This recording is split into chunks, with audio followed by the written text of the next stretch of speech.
China has entered the same market of value for money, Yeah. which is a segment that a lot of countries in Latin America and Africa find it worthwhile to. So as a consequence, in these countries, you're finding that their procurement from China is going up quite fast. So I won't be surprised if in the next few years they emerge as a third largest defensive player in the world after the US and Russia, probably. So when we speak about China's maritime rise, we also must talk about the threat that China brings in the South China Sea to all the nations around there. What is the threat according to you? So how big is the threat? Yeah, so it is definitely an issue.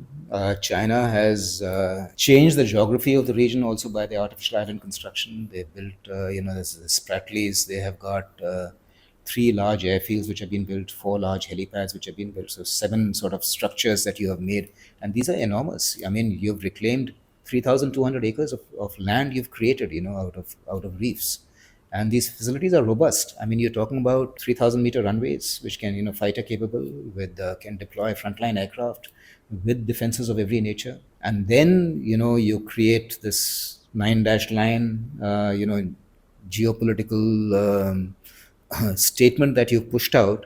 And even when it is challenged in court, and the court gives a ruling, international court, it gives you the PCA, the Permanent Court of Arbitration, gives a ruling that this is incorrect, and China is a signatory of UNCLOS.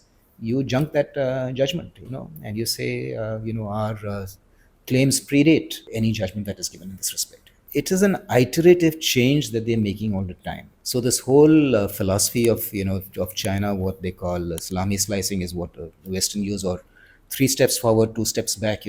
Every time you create a crisis, or if a crisis emerges, you create a new status quo which is always more in your favor than the last it was. So there's an iterative change that is happening all the time. But it's all driven by a growing ability to project power.